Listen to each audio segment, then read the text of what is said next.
We shall see the next problem on leaf spring. A free end of a horizontal constant strength steel cantilever beam is directly over it and in contact with a vertical coil helical spring. So here they are saying that the free end of horizontal constant strength steel cantilever beam, there is a cantilever beam, is directly over it and in contact with vertical coil helical spring. So the cantilever beam is on the helical spring, is contact with the helical spring. So here they are given the figure. This is a cantilever beam, it is directly in contact over the helical spring. Here there is a helical spring. The width of the beam at its fixed end is 600 mm, length is 900 mm and has a thickness of 10 mm. So we can consider this as a leaf spring, and they have given the width of the beam and length of the beam. So we shall write down the data given. Width of the beam is given, it is B.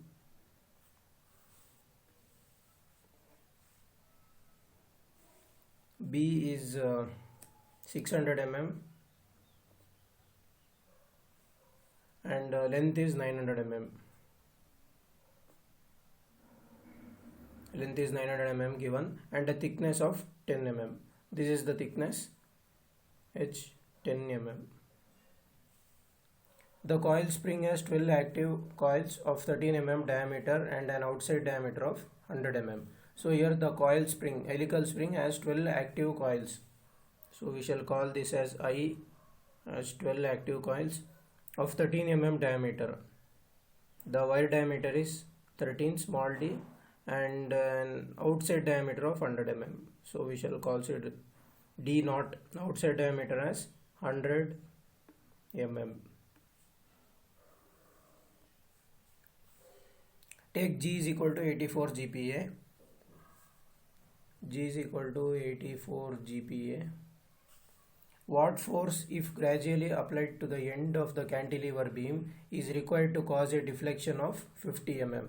So here they are asking that what is the force that is to be applied at the end of the cantilever beam so that the deflection is 50 mm. Deflection Y is 50 mm.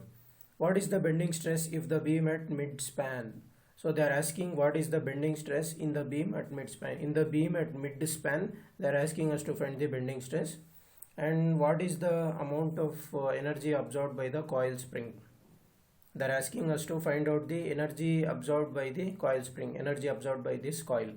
Take E is equal to 210 GPa, they are saying. So we shall take E is equal to 210 GPa. First we shall find out the force required. Here they have given what force, if gradually applied to the cantilever beam, is required. So the force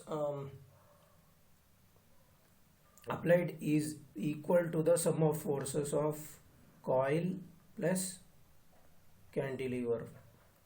So the force applied, total force, is equal to the sum of the force sustained by the coil and the force sustained by the cantilever beam.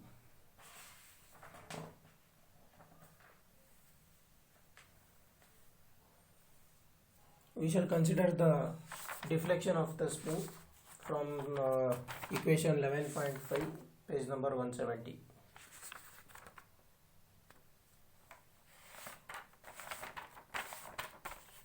Page number 170, 11.5a. This is the normal equation for deflection of spring we were taking for helical springs. So we shall take this: y is equal to 8f d cube I by g d power 4.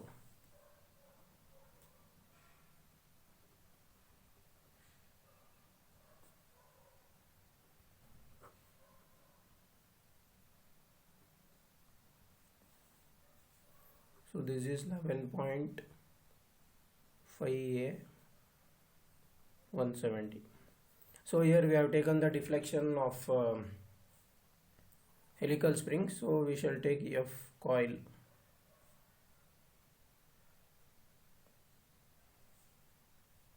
So to find out D, this is the mean diameter. So mean diameter D naught is equal to D plus D. We know this equation. They have given D naught as 100, D plus small d as 13. So D, it becomes 87 mm.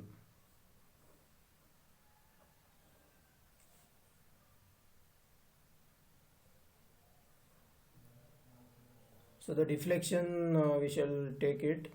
They are given in the question as deflection.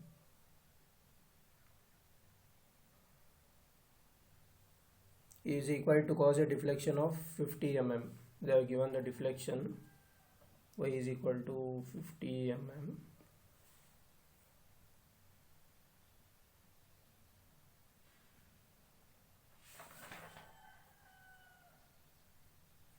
So here both the springs have same deflection. Deflection y of the helical spring is equal to the deflection of the cantilever spring. So we shall take y is equal to 50 mm here.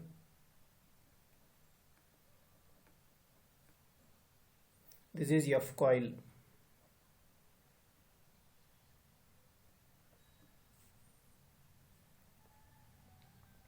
D is 87 into I number of turns, they are given as 12. G is 84 GPa and D power 4 is 13 power 4. So from this equation we will get F coil as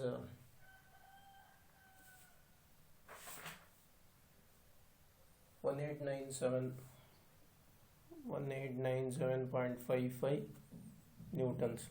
So on solving we will get this answer.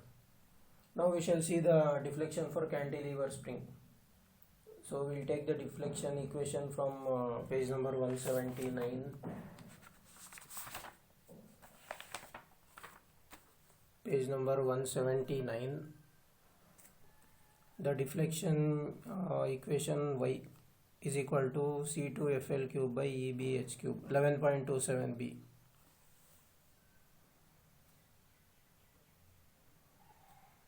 So for this F we shall consider cantilever. L cube by EBH cube.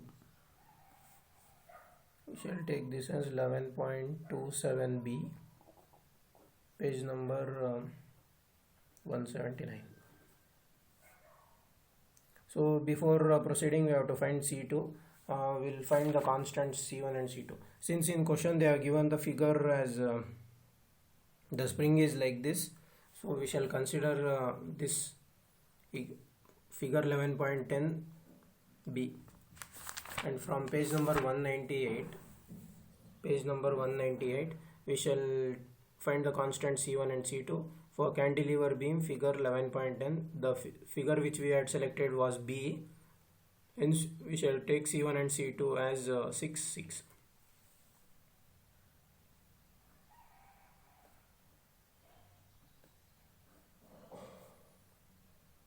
From table 11.9b, page number 198, and figure 11.10, page number 180. So we have considered C1, C2 as 6. So the deflection y is same for both cantilever spring and helical spring.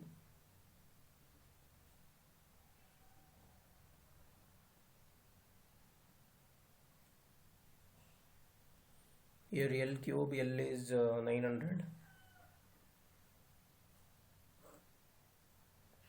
E they have given 210.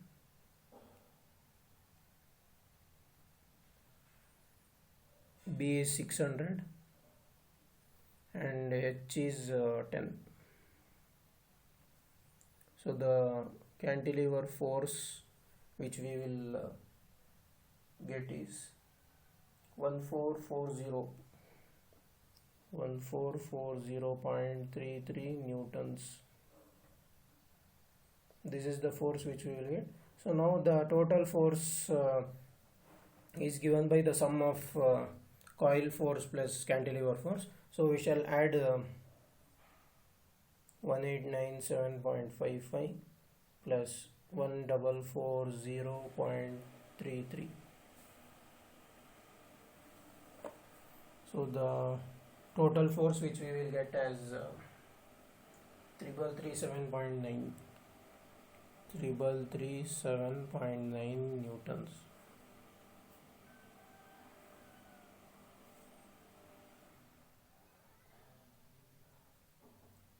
Next we shall find out B.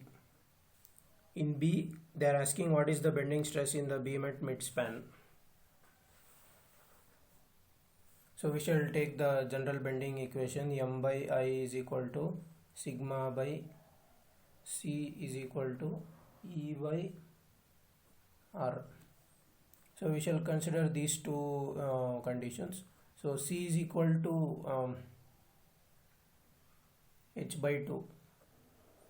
C is equal to H by 2, that is 10 by 2, it is 5. So they are asking us to find the bending stress at midspan. So for bending stress at midspan, we shall find out I is equal to BH cube by 12. B is 600 and H is 10 by 12. This is moment of inertia we are going to find I. So I we will get as 25,000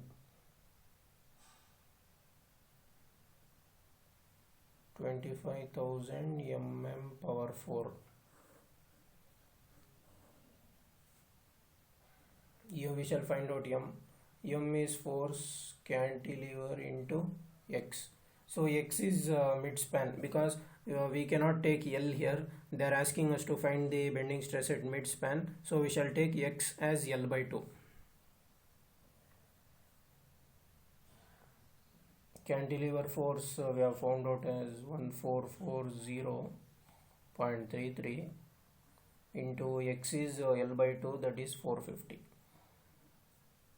So M we will get as 648148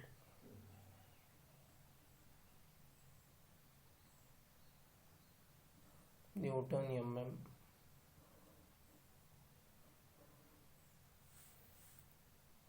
Now we will substitute M, I and the value of C in this equation, so we can easily find the value of sigma. Sigma is equal to M by I into C.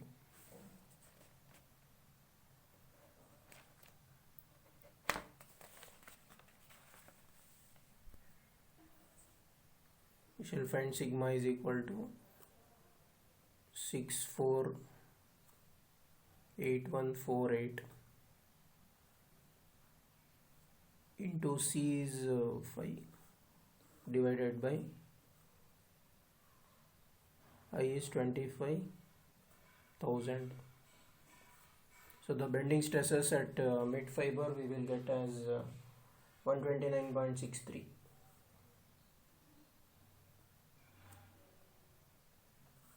This is the bending stress which we will get. Now next they are asking what is the amount of energy absorbed by the coil spring. They are asking us to find the energy absorbed. So the energy absorbed from data handbook, the energy absorbed by coil spring U is equal to Fy by 2. This is from 11.8 to 171. U is equal to Fy by 2. Equation 11.8, page number 171. So they are asking us to find the energy absorbed. So this F is F coil. F coil Y by 2. F coil we know the value. It is 1897 into Y is 50. It is same for both. So U is equal to 47.4 44 into 10 power 3 Newton mm. So this is the energy absorbed by the helical coil spring.